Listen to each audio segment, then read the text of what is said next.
Hello guys, welcome to RS Agarwal official. और हम लोग बात करने वाले हैं आज के टॉपिक यानी कि ऑर्डर एंड रैंकिंग पे। तो ऑर्डर एंड रैंकिंग की जब शुरुआत करते हैं तो आपको तीन चीज़ें समझनी होती है। एक तो बेसिक कॉन्सेप्ट, जैसा कि आपको क्वेश्चन दिख रहा है कि एक पंक्ति में अनीता की स्थिति पंक्ति के दाईं ओर से 26वीं और बाईं ओर से 38वीं है। पंक्ति में कुल लोगों की संख्या ज्ञात कीजिए। एक ये होता है। दूसरा क्वेश्चन होता है जब आपसे इंटरचेंज की बात की जाती है। और तीसरा क्वेश्चन आपसे पूछा जाता है जब आपसे बोला जाता है कंपेयर करने को कि इसकी लंबाई या इसकी मोटाई एक दूसरे से ज्यादा है। इनको करने के शॉर्टकट तरीके क्या है, मैं आपको सारे समझाता जाता हूं। तो सबसे पहले देखिए, कोशिश करते हैं इस चीज को समझने की। तो जैसे आपको बोला जाए कि एक पंक्ति में किसी की स्थिति लेफ्ट से आपको स्थिति बताई जाए और राइट से आपको स्थिति बोली जाए और आपसे बोला जाए कि क्या होगा, तो आपको सीधा फॉर्मूला याद रखना है। और वो फॉर्मूला क्या होता है, देखिए फॉर्मूला आप बोलते हैं टोटल पर्सन्स, ये जो होंगे ये होंगे लेफ्ट प्लस राइट माइनस 1। कैसे, देखो मान लीजिए हमारे पंक्ति में एक कुछ इतनी जगह है, ठीक है। अब एक आदमी है, वो इस जगह बैठा है, उसका नाम हम लोग बोल देते हैं P है, ठीक है। अब ये P बैठा है, अगर मैं इसको लेफ्ट साइड से काउंट करूंगा तो ये किस जगह पे हुआ, 1 2 3 4 और ये जगह हो गई 5th, करेक्ट। अब अगर मैं इसको राइट साइड से काउंट करूं तो ये किधर होगा, 1 2 3 4 एंड 5th, करेक्ट। तो ये अगर आदमी देखोगे तो आप लेफ्ट साइड से भी पांचवे हैं और राइट साइड से भी पांचवा है। लेकिन अगर मैं टोटल काउंटिंग करूं तो यहां पर कितनी है, 1 सीट है, 2 सीट है, 3 4 5 6 7 8 और 9। हमारे पास सीट 9 है, लेकिन जब मैं लेफ्ट से और राइट से उसकी पोजीशन देख रहा हूं तो पांचवी और पांचवी है, तो 5 और 5 10 हो जा रहा है, सीट 9 है। तो ये जो -1 लगता है ये सिर्फ इसीलिए लगता है क्योंकि ये जो पोजीशन थी जिसपे हम किसी भी पर्टिकुलर पर्सन की बात कर रहे थे उसको हम लेफ्ट से भी काउंट कर रहे थे और हम राइट से भी काउंट कर रहे थे। तो जब दोनों साइड से काउंट कर रहे थे तो एक साइड से हटाना पड़ेगा क्योंकि पोजीशन तो एक ही है। इस वजह से L + R-1, L यानी कि लेफ्ट, R यानी कि राइट। इसी में जब आपसे ऊपर नीचे की बात होती है तो यही फॉर्मूला आपका बन जाता है top plus bottom -1। Same concept है, ठीक है। तो यहां पर क्वेश्चन अगर देखेंगे तो क्या कह रहा है, अनीता की पोजीशन राइट से 26 है और लेफ्ट से 38 है। तो टोटल पर्सन जितने हुए वो क्या हुआ, L + R-1, ठीक है। लेफ्ट से पोजीशन आपको दी हुई है 38 और राइट से दी है 26 और -1 कर दिया, ठीक है। 8 और 6 14 हो गया, एक आ गया, 3 और 3 6 और एक ये, तो ये आ गया 63। यानी कि उस रो में टोटल कितने पर्सन है, 63 पर्सन। अगला जो तरीका है वो आपका ये है क्वेश्चन में। इसमें क्या बोलता है कि पवन बाईं ओर से 13वें और किरण दाईं ओर से 20वें स्थान पर है। स्थिति को बदलने का फैसला किया, पवन बाईं ओर से 18वें स्थान पर है, किरण की दाईं ओर से स्थिति क्या होगी, ठीक है। देखो इस क्वेश्चन में क्या होता है, इसको मैं आपको एक पहले कॉन्सेप्चुअली समझा दे रहा हूं क्या है और फिर हम लोग सीधा फॉर्मूले पे आ जाएंगे। तो क्या हुआ कि मान लिया कि हमको पता है कि 13th पोजीशन है और पवन इस जगह पर है, करेक्ट। फिर हमको बोला है किरण जो है वो 20th पोजीशन पर है राइट साइड से, ये पता है। अब देखो इन्होंने इंटरचेंज की पोजीशन, तो इंटरचेंज करेंगे तो क्या होगा, आपस में बदल लिया, यानी कि पवन अब इस जगह पर आ गया और किरण अब इस जगह पर आ गई, ठीक है। फिर आगे क्या बोला है, पवन की पोजीशन आप लेफ्ट साइड से 18th है, तो पोजीशन पवन जब इस जगह पर आया तो इसकी पोजीशन लेफ्ट साइड से 18th हो गई, ठीक है। ये राइट से थी और ये लेफ्ट से थी। हमसे बोला है किरण की पोजीशन राइट साइड से क्या होगी। इस क्वेश्चन पे आप देखो, आप इस जगह के बारे में समझो।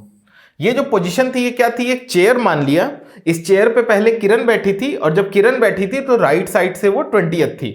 फिर क्या हुआ, किरण उठ के पवन की जगह पे बैठ गई और पवन उठ के किरण की जगह पे बैठ गया। तो जब पवन उठ के किरण की जगह पर बैठा तो जो जगह है वो तो वही है ना, कुर्सी थोड़े ना बदल गई, जो जगह थी वो तो वही रह गई, उस पे बैठने वाले लोग बदल गए। यानी कि अगर इस पोजीशन की बात करोगे तो इस पोजीशन को आप राइट से बोल सकते हो ये 20th है और लेफ्ट से आप बोल सकते हो ये 18th है, करेक्ट। तो हम इन दोनों से ये निकाल सकते हैं कि टोटल कितने लोग थे इस रो में। तो टोटल पर्सन इस रो में कितने होंगे, L + R-1, तो ये हो गया 20 10 30 38 और एक चला गया तो ये हो गया 37। यानी इस रो में टोटल 37 लोग थे, करेक्ट। अब आप आ जाओ इस साइड पे, जब आप इस साइड के बारे में देखोगे तो आपको ये पता है कि ये जो पोजीशन थी जहां पर पहले पवन बैठा था और बाद में किरण बैठ गई, ये लेफ्ट साइड से 13th है। और हमसे क्या पूछा है कि राइट साइड से क्या होगी, यानी किरण जब इधर बैठ गई तो किरण की राइट साइड से पोजीशन क्या होगी। तो हम क्या बोल सकते हैं यहां पर कि L प्लस R माइनस 1 ही करेंगे, क्योंकि लोग तो उतने ही है ना रो में, रो के लोग तो बदले नहीं, यानी रो में अभी भी हमारे पास लोग 37 ही है। तो हम बोल सकते हैं total person is equal to left plus right minus 1, यानी कि 37 है। लेफ्ट से हमको बोला है 13 यहां पर, राइट से हमको पोजीशन निकालनी है -1, ठीक है। 13 में से 1 गया 12 और 12 उधर जाएगा तो घट जाएगा, तो R की जो पोजीशन आएगी राइट साइड से वो जाएगी 37 माइनस 12, तो ये कितना आ गया 25। तो इसका जो आंसर आएगा वो आएगा 25, ठीक है। सिर्फ ये चीज याद रखनी है कि लोगों ने अपनी जगह बदली है, जो पोजीशन थी वो वही है, कुर्सी वहीं की वहीं रखी है, उस पर बैठने वाले सिर्फ लोग बदल रहे हैं, ठीक है। तो पोजीशन आपकी उसी हिसाब से होगी। आई होप ये भी समझ में आ गया होगा। तीसरा जो कॉन्सेप्ट आपका होता है वो ये होता है जिसमें आपसे बोला जाता है कि कंपैरिजन करिए कि कोई किसी से मोटा है, लंबा है, पतला है, किस तरह करते हैं। पहले मैं आपको समझाता हूं सिर्फ इसको करने का तरीका, बेसिक रूल, और फिर मैं आपको बताऊंगा कि कैसे आप इसको एलिमिनेट करके भी कर सकते हैं। हमसे बोला है 5 लोग हैं, अलग अलग मार्क्स आए हैं, अगर Q के मार्क्स सिर्फ S और T से ज्यादा है, तो हमारे पास 5 लोग हैं, हमने मान लिया 1 2 3 4 और 5, ठीक है। अब आपको क्या बोला है कि Q के मार्क S और T से सिर्फ ज्यादा हैं, तो Q के मार्क सिर्फ S या T से ज्यादा है। अब नहीं पता हमको कि S और T में से किसके मार्क एक दूसरे से ज्यादा है, नंबर्स का नहीं पता, तो या तो चौथे पे S होगा या तो 5वें पे S होगा, उसी तरीके से T का है, इनका नहीं पता, लेकिन हमको ये पता है कि Q के मार्क सिर्फ इन्हीं दोनों से ज्यादा है। फिर आगे क्या बोला है, while R does not score the highest marks, R के सबसे ज्यादा मार्क नहीं है, तो हमसे बोला हुआ है बचा कौन, R के सबसे ज्यादा मार्क्स नहीं है, यानी कि सेकंड पे होगा, क्योंकि बाकी 3 जगह तो भर गई, तो यहां पर अपने आप आपका P आ जाएगा जो बचा हुआ है। पूछा गया सेकंड हाईएस्ट मार्क्स किसके हैं, तो सेकंड हाईएस्ट मार्क्स हमारे R के हैं। ये तो हो गया इसको करने का लॉजिकल तरीका। दूसरा एलिमिनेशन क्या होता है, किसी भी तरीके का क्वेश्चन जब कंपैरिजन में हो तो एलिमिनेट करने पे आप 2 चीजों को ध्यान दीजिए। अगर मैंने आपसे बोला कि हाईएस्ट बताना है, यानी कि सबसे ऊंचा, तो आप ये बताओ कि अगर कोई चीज हाईएस्ट होगी यानी कि उसके ऊपर कुछ नहीं हो सकता। अगर मेरी रैंक पहली है तो मेरी रैंक से ऊपर कोई नहीं होगा ना, या अगर मैं एक पंक्ति में सबसे लंबा लड़का हूं तो मुझसे लंबा कोई नहीं होगा। तो जब भी आपसे ये पूछा जाए कि सबसे हाईएस्ट क्या है, तो आप यह ध्यान दो कि अगर कंपैरिजन में कहीं ये बोला, मान लीजिए बोला गया कि P is greater than Q, ठीक है, T is smaller than Q, ठीक है। अब ये 2 लाइन समझिए, मुझसे बोला गया कि एक पंक्ति में 3 लोग हैं, PQT, P Q से ग्रेटर है, T आपका Q से स्मॉलर है, तो कौन सबसे लंबा है। अब यहां पर देखो आपसे बोला है P is greater than Q, तो P Q से लंबा है। अगर P Q से लंबा है यानी कि Q से बड़ा हो गया P, तो अगर Q से बड़ा हो गया P, इसका मतलब कि Q आपका सबसे ऊपर नहीं हो सकता, ठीक है। तो Q सबसे ऊपर नहीं हो सकता तो Q कट गया।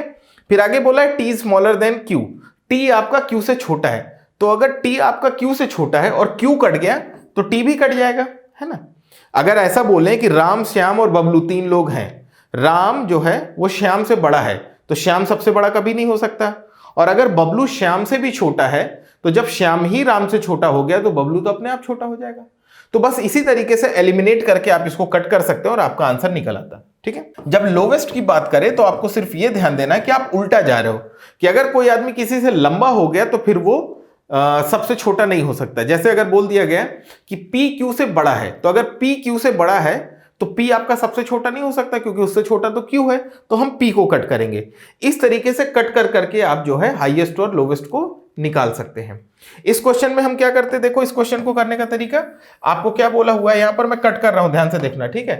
5 लोग हैं, PQ और ST, अलग अलग मार्क्स हैं, Q के नंबर S और T से ज्यादा है, तो S और T से ज्यादा है यानी कि S और T मेरे सबसे ऊपर नहीं हो सकते, जबकि आर के नंबर जो है हाईएस्ट स्कोर्स नहीं है, ठीक है।